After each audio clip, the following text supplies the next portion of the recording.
Bayangkan sebuah negara kepulauan dengan wilayah laut yang jauh lebih luas dibanding daratannya, namun kekuatan angkatan lautnya belum sepenuhnya mencerminkan besarnya tanggung jawab tersebut. Inilah paradoks yang jarang dibicarakan secara terbuka ketika membahas pertahanan laut Indonesia.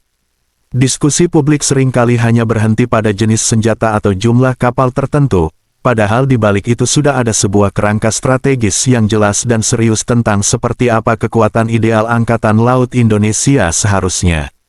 Kerangka ini bukan hasil pendapat pribadi, melainkan tertuang secara resmi dalam buku Manajemen Pertahanan Modern karya Menteri Pertahanan Syafri Syamsuddin. Buku tersebut melihat pertahanan maritim Indonesia berdasarkan realitas di lapangan. Indonesia adalah negara yang secara geografis berdiri di atas lautan, memiliki garis pantai yang sangat panjang, dilalui jalur perdagangan dunia yang vital, serta berada di lingkungan regional dengan tingkat persaingan yang terus meningkat. Dari faktor-faktor inilah ditarik satu kesimpulan penting. Secara ideal, Indonesia membutuhkan sekitar 274 kapal perang dalam satu struktur armada yang seimbang. Angka ini bukan untuk kepentingan simbolik, melainkan agar negara benar-benar mampu mengontrol, melindungi, dan mempertahankan wilayah lautnya sendiri. Dalam konsep tersebut, peran paling krusial dipegang oleh kekuatan tempur pemukul.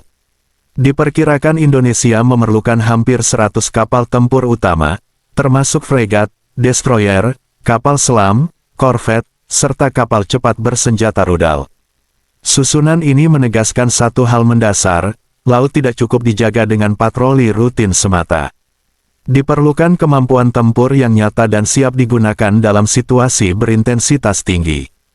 Tanpa keseimbangan ini, daya gentar di laut tidak akan pernah benar-benar terbentuk. Pada tingkat operasional sehari-hari, kehadiran negara di laut ditopang oleh kekuatan patroli. Kapal patroli lepas pantai dan kapal cepat bertugas menjaga zona ekonomi eksklusif, mengawasi pelanggaran, menindak penyelundupan, serta memastikan kehadiran negara di wilayah perbatasan. Namun pertahanan laut modern tidak hanya bergantung pada kapal tempur.